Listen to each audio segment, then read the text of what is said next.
Hi hello friends, welcome back to my channel. ಅನಿರೀಕ್ಷಿತ ಮದುವೆ ಭಾಗ 29. ಇನ್ನೂ ಯಾರು ಚಾನಲ್ನ ಸಬ್ಸ್ಕ್ರೈಬ್ ಮಾಡಿಲ್ಲ, ಈಗಲೇ ಹೋಗಿ ಸಬ್ಸ್ಕ್ರೈಬ್ ಮಾಡ್ಕೊಳ್ಳಿ. ಅಯ್ಯೋ ಬಿಡು ಜಾನು, ಬೇರೆ ಕಂಪ್ನಿಗಳಿಗೆ ಅಪ್ಲೈ ಮಾಡಿದ್ದೇನೆ, ನೋಡಬೇಕು ಅಂದ್ಲು.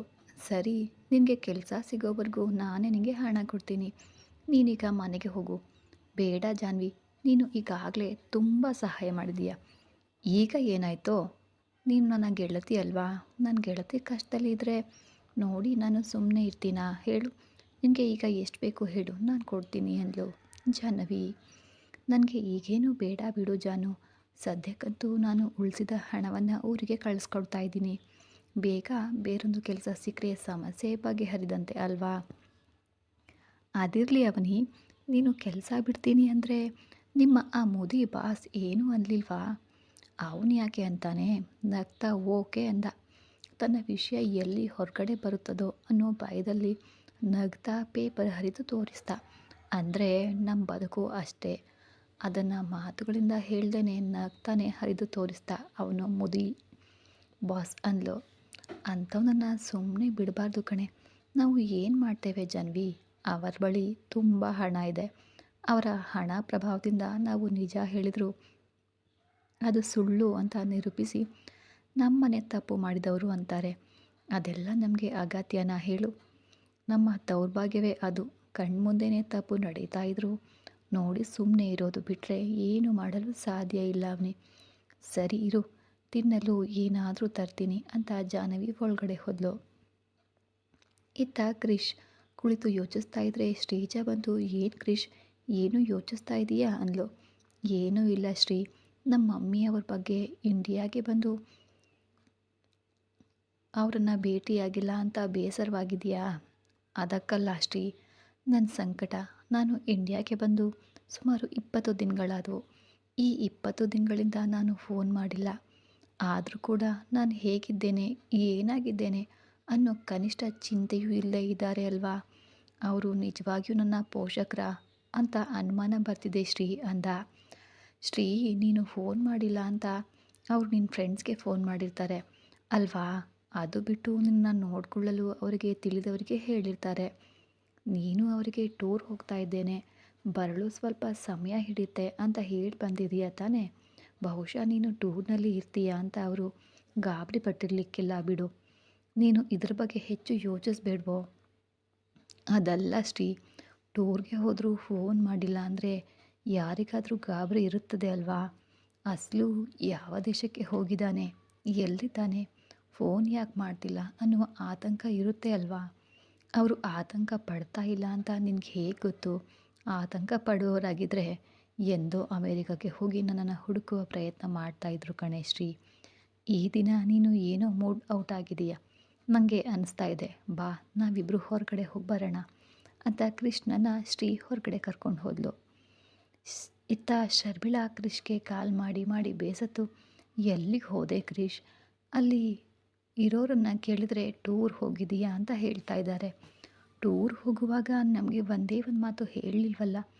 ಕನಿಷ್ಠ ಹೋದ ನಂತರ ಯಾವ ದೇಶದಲ್ಲಿ ಇದೆಯಾ ಅಂತನಾದರೂ ಫೋನ್ ಮಾಡಿ ಹೇಳಲಿಲ್ವಲ್ಲೋ? ನಮ್ಮ ಮೇಲೆ ನಿನಗೆ ಯಾಕೋ ಕ್ರಿಶ್ ಅಷ್ಟು ಕೋಪ? ನಾವು ನಿನಗಾಗಿ ತಾನೇ ಇದನ್ನೆಲ್ಲ ಮಾಡ್ತಾ ಇರೋದು. ಆ ಆರ್ಯನ್ ಶಿವಾನಿ ನನ್ನ ಕಣ್ಣ ಮುಂದೆನೇ ಅಡ್ಡಾಡ್ತಾ ಇದ್ದರೆ ನಾನು ಹೆತ್ತ ಮಗನನ್ನು ಕಣ್ಮುಂದೆ ಬೆಳೆಸ್ಕೊಳ್ಳಲು ನನಗೆ ಆಗ್ತಿಲ್ವಲ್ಲ ಅನ್ನೋ ನೋವು ನನ್ನ ಮನಸ್ಸಿನಲ್ಲಿ ಯಾವಾಗಲೂ ಇರುತ್ತೆ ಕಣೋ.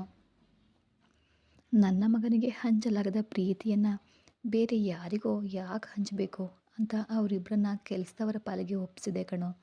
ಯಾವಾಗಲಾದರೂ ಚಿಕ್ಕಮ್ಮ ಅಂತ ಪ್ರೀತಿಯಿಂದ ಶಿವಾನಿ ಬಂದಾಗ ಅವಳ ಮುಂದೆ ನಾನೇನು ಅಂತ ಇರಲಿಲ್ಲ. ಆದರೆ ಕೆಲಸದವರಿಗೆ ಏನು ಮಾಡಬೇಕು ಅನ್ನೋದು ನನ್ನ ಕೈಯಲ್ಲಿತ್ತು. ನಿನ್ನ ಮೇಲೆ ತೋರಿಸ್ಬೇಕಾದ ಪ್ರೀತಿಯನ್ನು ನಾನು ಯಾರ ಮೇಲೆಯೂ ತೋರಿಸಲಿಲ್ಲ ಕಣೋ ಕ್ರಿಶ್.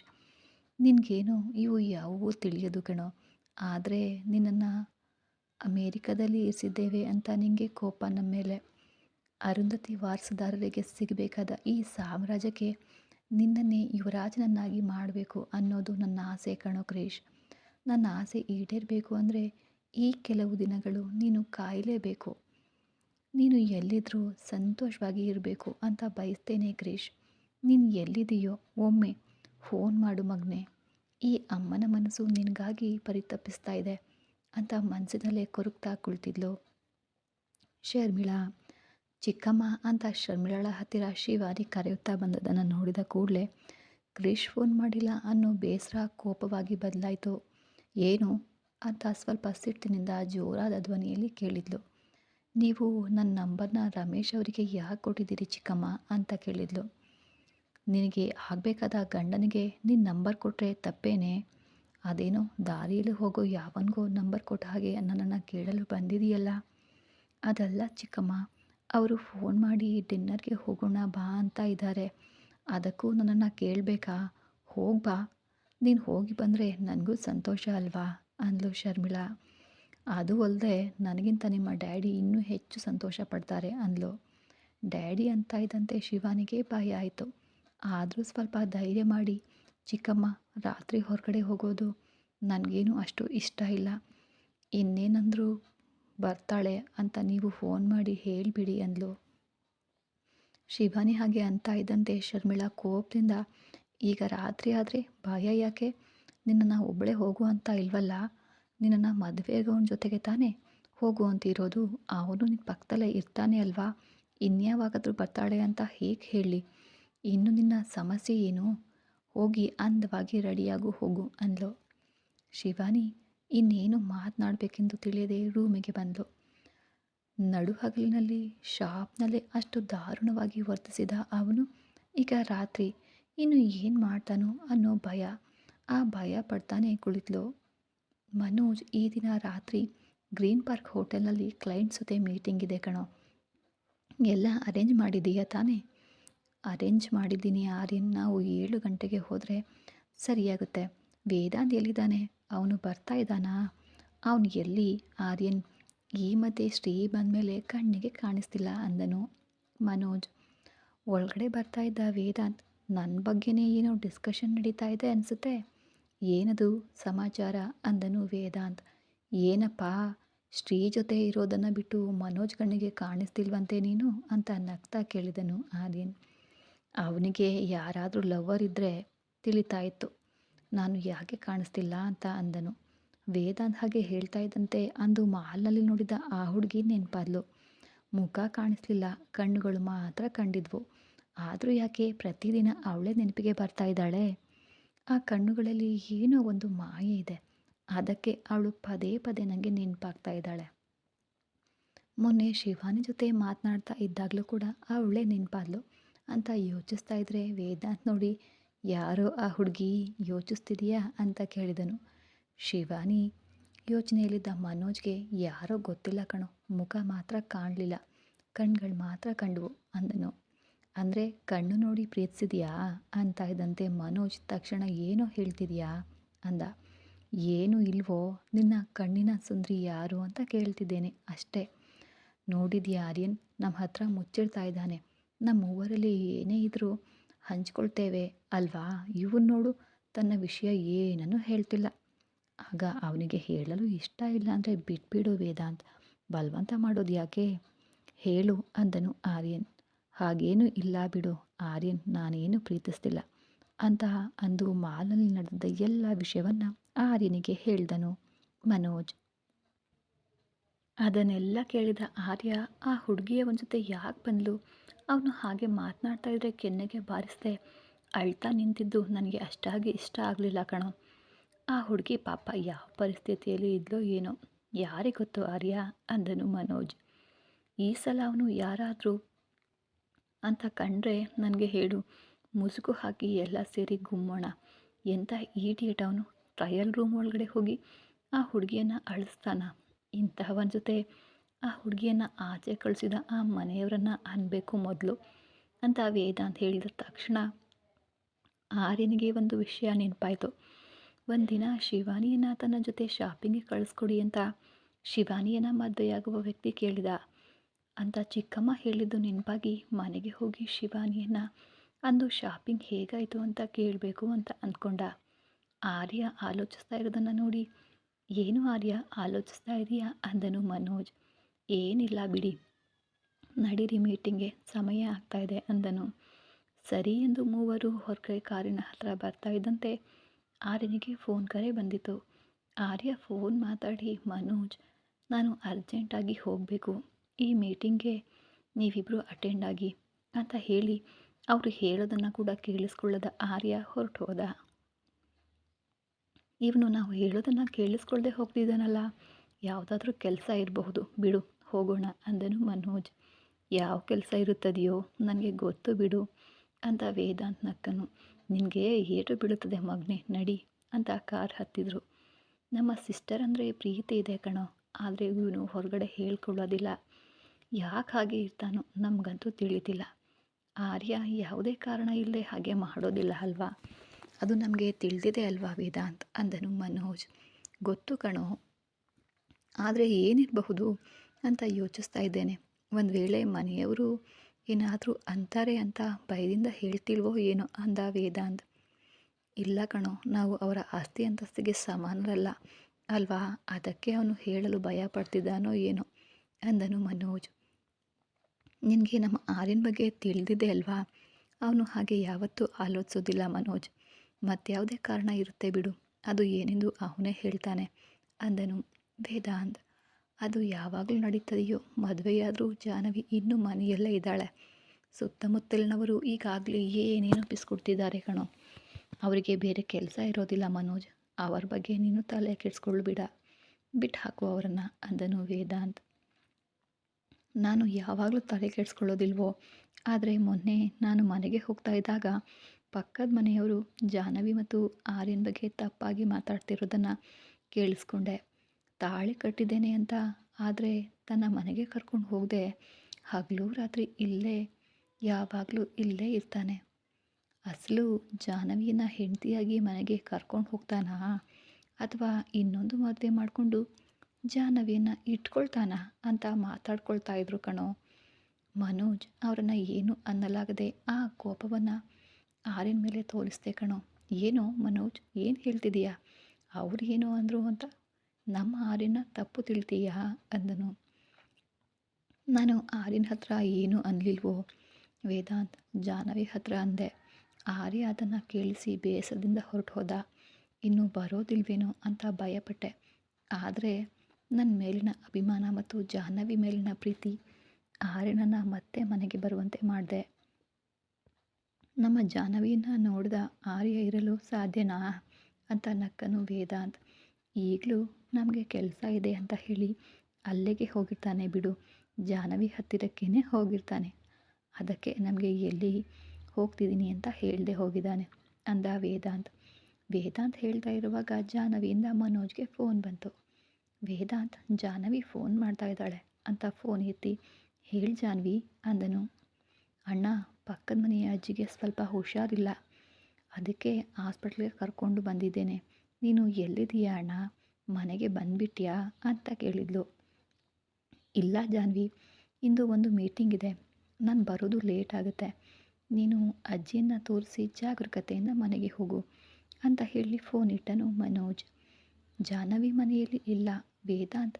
ಆರ್ಯ ಜಾಹ್ನವಿ ಹತ್ರ ಹೋಗಿಲ್ಲ ಕಣೋ, ಅಂದರೆ ಇನ್ನೆಲ್ಲಿಗೆ ಹೋಗಿರಬಹುದು. ಅದೇನಿದು, ನಾವು ಜಾಹ್ನವಿ ಹತ್ರ ಹೋಗಿರ್ತಾನೆ ಅಂದ್ಕೊಂಡ್ರೆ ಅಲ್ಲಿಗೆ ಹೋಗಿಲ್ಲ, ಮತ್ತು ಇನ್ನೆಲ್ಲಿಗೆ ಹೋಗಿರಬಹುದು ಅಂದ್ಕೊಳ್ತಾ ಹೋಟೆಲ್ ಹತ್ರ ಬಂದರು. ಅಂದರೆ ಆರ್ಯ ತಂಗಿ ಹತ್ರ ಆ ಪ್ರಶ್ನೆನ ಕೇಳಕ್ಕೆ ಹೋಗಿದ್ದಾನ. ನಿಮಗೆ ಏನನ್ಸುತ್ತೆ ಕಮೆಂಟ್ ಮೂಲಕ ತಿಳಿಸಿ. ಶಿವಾನಿ ಮಾಮೂಲಿಯಾಗಿ ರೆಡಿಯಾಗಿ ಹೀಗೆ ಡಿನ್ನರ್ಗೆ ಹೋಗ್ತಿದ್ದೇವೆ ಅಂತ ಆರ್ಯನ್ಗೆ ಫೋನ್ ಮಾಡಿ ಹೇಳೋಣ ಅಂತ ಕಾಲ್ ಮಾಡಿದರೆ ನೆಟ್ವರ್ಕ್ ಇಲ್ಲ ಅಂತ ಬರ್ತಾಯಿತ್ತು. ತುಂಬ ಹೊತ್ತು ಟ್ರೈ ಮಾಡಿದರೂ ಕೂಡ ಅವನ ಫೋನ್ ಇವಳಿಗೆ ಕನೆಕ್ಟ್ ಆಗಲಿಲ್ಲ. ಶರ್ಮಿಳಾ ಬಂದು, ಶಿವಾನಿ ರೆಡಿ ಆದ್ಯಾ ಅಂತ ಕೇಳಿ, ಶಿವಾನಿನ ನೋಡಿ, ಏನೇ ಇದು, ಈ ಡ್ರೆಸ್ ಇಷ್ಟು ಹಳೆಯದಾಗಿದೆ, ನಿನಗಾಗಿ ತುಂಬ ಒಳ್ಳೊಳ್ಳೆ ಡ್ರೆಸ್ಗಳು ಇರಬೇಕಲ್ವಾ, ಅವುಗಳನ್ನು ಹಾಕ್ಕೊಳ್ದೆ ದಿನ ಮನೆಯಲ್ಲಿ ಹಾಕೊಳ್ಳೋ ಬಟ್ಟೆ ಯಾಕೆ ಹಾಕ್ಕೊಂಡಿದೀಯಾ ಅಂತ ಸೀರಿಯಸ್ ಆಗಿ ಕೇಳಿದ್ಲು ಶರ್ಮಿಳಾ. ನನಗೆ ಇದು ಫ್ರೀ ಆಗಿದೆ ಚಿಕ್ಕಮ್ಮ, ಅದಕ್ಕೆ ಹಾಕ್ಕೊಂಡೆ, ಚೆನ್ನಾಗೇ ಇದೆ ಬಿಡಿ ಅಂದ್ಲು. ಏನೇ ಚೆನ್ನಾಗಿದೆ, ನೀನು ಹೋಗ್ತಾ ಇರೋದು ಡಿನ್ನರ್ಗೆ, ಈಗ ಹೋಗೋದು, ಹೋಗಿ ಡ್ರೆಸ್ನ ಚೇಂಜ್ ಮಾಡ್ಕೊ ಅಂದ್ಲು ಶರ್ಮಿಳಾ. ಅಷ್ಟರಲ್ಲಿ ರಮೇಶ್ ಬಂದು, ಅವಳು ಹೇಗಿದ್ರು ಸುಂದರವಾಗೇ ಇರ್ತಾಳೆ ಬಿಡಿ, ಪರವಾಗಿಲ್ಲ, ಹಾಗೇ ಬರಲಿ ಅಂದನು. ರಮೇಶ್, ನೀನು ಯಾವಾಗ ಬಂದೆ ಅಂದ್ಲು ಶರ್ಮಿಳಾ. ನಾನು ಈಗಷ್ಟೇ ಬಂದೆ ಅತ್ತೆ, ಶಿವಾನಿ ಹೋಗೋಣವಾ ಅಂತ ಶಿವಾನಿ ಕಡೆಗೆ ನೋಡಿದನು.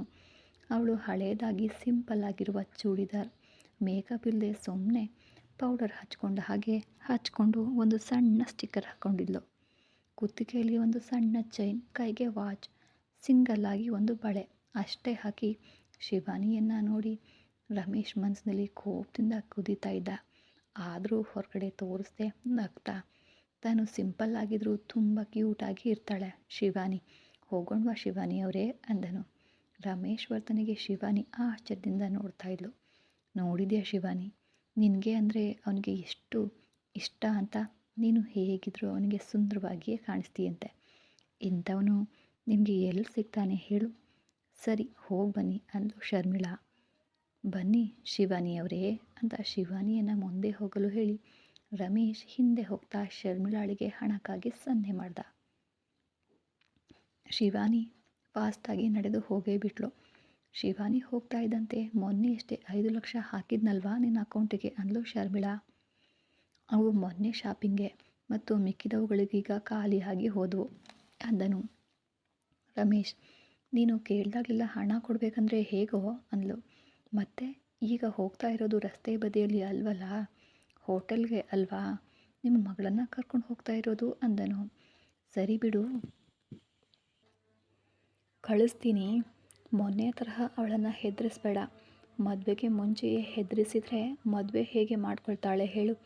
ಅಂದಹಾಗೆ ಮೊನ್ನೆ ಏನೋ ಮಾಡಿದೆ ಅವಳಿಗೆ, ಅಷ್ಟೊಂದು ಭಯಪಟ್ಟು ಮನೆಗೆ ಬಂದಿದ್ದಾಳೆ. ಅವಳು ಏನಾದರೂ ನಿಮ್ಮ ಹತ್ರ ಹೇಳಿದ್ಲಾ ಅಂತ ಕೇಳಿದನು ರಮೇಶ್. ನೀನು ಏನು ಮಾಡ್ತೆ ಅಂತ ಅವಳು ಹೇಳಿದ್ದಿದ್ರೆ ನಾನು ಯಾಕೆ ನಿನ್ನನ್ನು ಕೇಳ್ತಾ ಇದ್ದೆ ಅಲ್ವಾ. ಈ ದಿನ ಅಂತಹ ಹುಚ್ಚು ಕೆಲಸಗಳನ್ನು ಮಾಡದೆ ಅವಳನ್ನು ಪ್ರೀತಿಯಿಂದ ಮಾತಾಡಿಸು. ಹಾಗೆಯೇ ಎಷ್ಟು ಪ್ರೀತಿಯಿಂದ ಮಾತಾಡ್ತೀನೋ ನೀವೇ ನೋಡಿ ಅಂತ 10 ಲಕ್ಷ ಹಾಕಿ ಅಂದನು. ಏನು 10 ಲಕ್ಷನಾ? ಯಾವುದಕ್ಕೆ ಅಷ್ಟೊಂದು ದುಡ್ಡು ಅಂತ ಕೇಳಿದ್ಲು ಶರ್ಮಿಳಾ. ರಮೇಶ್ ನಗ್ತಾ, ಹೋಟೆಲ್ನ ಸೂಟ್ ಬುಕ್ ಮಾಡಿದ್ದೀನಲ್ಲ ಅದಕ್ಕೆ ಅಂದ. ಶರ್ಮಿಳಾ ಶಾಕ್ ಆಗಿ, ಸೂಟಾ ಅಂದ್ಲು. ಸೂಟ್ ಅಂದರೆ ರೂಮ್ಗಳಿಗಿಂತ ಹೆಚ್ಚು ವಿಸ್ತಾರವಾಗಿದ್ದು ದುಬಾರಿಯಾಗಿರುತ್ತೆ ಹೋಟೆಲ್ನಲ್ಲಿ ಮತ್ತು ಅಚ್ಚುಕಟ್ಟಾಗಿ ದೀಪಗಳಿಂದ ಅಲಂಕರಿಸಲ್ಪಟ್ಟಿರುತ್ತದೆ. ಅದನ್ನು ಸಾಮಾನ್ಯವಾಗಿ ಸೂಟ್ ಅಂತ ಹೇಳ್ತಾರೆ. ಆಗ ಶರ್ಮಿಳಾ ಶಾಕ್ನಲ್ಲಿ ಯಾವುದಕ್ಕೋ ಅಂತ ಅರ್ಥವಾಗದೆ ಕೇಳಿದ್ಲು. ರಮೇಶ್ ನಗ್ತಾ, ಮದುವೆಗೆ ಮುಂಚೆಯೇ ನಿಮ್ಮ ಮಗಳ ಜೊತೆ ಶೋಭನಕ್ಕೆ ಅಂದನು. ಶರ್ಮಿಳಾ ಮತ್ತೆ ಶಾಕಾಗಿ, ಏನು ರಮೇಶ್ ನೀನು ಹೇಳ್ತಾ ಇರೋದು? ಅಂತಹ ಹುಚ್ಚು ಕೆಲಸಗಳನ್ನು ಏನಾದರೂ ಮಾಡಿದರೆ ಮದುವೆ ಆಗಿರಲಿ, ಅವಳು ಅಣ್ಣ ನಿನಗೆ ಸಮಾಧಿ ಕಟ್ಬಿಡ್ತಾನೆ ಅಂದ್ಲು ಶರ್ಮಿಳಾ. ನನಗೆ ಗೊತ್ತು ಬಿಡಿ, ಈ ಮದುವೆಯಿಂದ ಅವಳು ತಪ್ಪಿಸ್ಕೊಳ್ಬಾರ್ದು. ಅಂದರೆ ಈಗ ನಾ ಮಾಡ್ತಾ ಇರೋದೇ ಕರೆಕ್ಟ್, ನಾನು ನೋಡ್ಕೊಳ್ತೇನೆ ಬಿಡಿ ಅಂದನು ರಮೇಶ್. ಈ ಕತೆ ಮುಂದುವರಿಯುವುದು ಇಲ್ಲಿಗೆ. ಈಗ ಆರ್ಯ ಬಂದು ಇದನ್ನು ತಡೀತಾನ ಅಥವಾ ಆರ್ಯನ್ಗೆ ಈ ವಿಷಯ ಗೊತ್ತಾಗುತ್ತಾ? ಇವನು ಅಂದ್ಕೊಂಡಾಗೆ ಶಿವಾನಿ ಜೊತೆ ಇವನು ಅಂದ್ಕೊಂಡಾಗೆ ನಡ್ಕೋತಾನ? ಮುಂದೆ ಏನಾಗುತ್ತೆ ಅಂತ ಮುಂದಿನ ಎಪಿಸೋಡ್ಗಳನ್ನು ಕಾದು ನೋಡಿ. ಇನ್ನೂ ಯಾರು ಚಾನಲ್ನ ಸಬ್ಸ್ಕ್ರೈಬ್ ಮಾಡಿಲ್ಲ ಸಬ್ಸ್ಕ್ರೈಬ್ ಮಾಡಿ. ಮತ್ತೆ ಸಿಗೋಣ ಮುಂದಿನ ಎಪಿಸೋಡಲ್ಲಿ. ಧನ್ಯವಾದಗಳು.